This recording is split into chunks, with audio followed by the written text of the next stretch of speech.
तर आता वोटिंग तर चालूच झाली आहे. माझं तरी पर्सनल मत तर प्रणित भाऊलाच आहे. ते मी रात्रीही केलं, आताही केलंय. तर माझं पण हेच म्हणणं आहे तुम्हाला, एक पॉझिटिव्ह माणूस किंवा एक चांगलं व्यक्तिमत्व जिंकून यावं हीच माझा प्रयत्न आहे, म्हणून मी तुमच्याशी एवढं बोलतोय.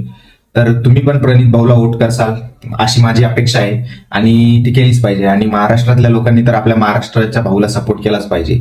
जसे आपले श्रीमान दादा आहेत, श्रीमान दादांनी सुद्धा प्रणितला सपोर्ट केलाय.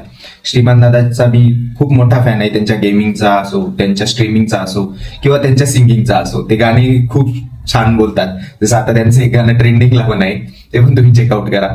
खूप छान असं श्रीमान दादाचा पण मी खूप मोठा फॅन आहे. आणि त्यांनी पण आपल्या प्रणित दादाला सपोर्ट केला, कारण मराठी माणूस कुठेतरी पुढे जातोय हे आपल्याला सुद्धा छान वाटते.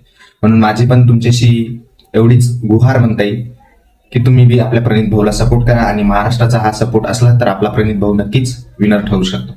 जय महाराष्ट्र. धन्यवाद.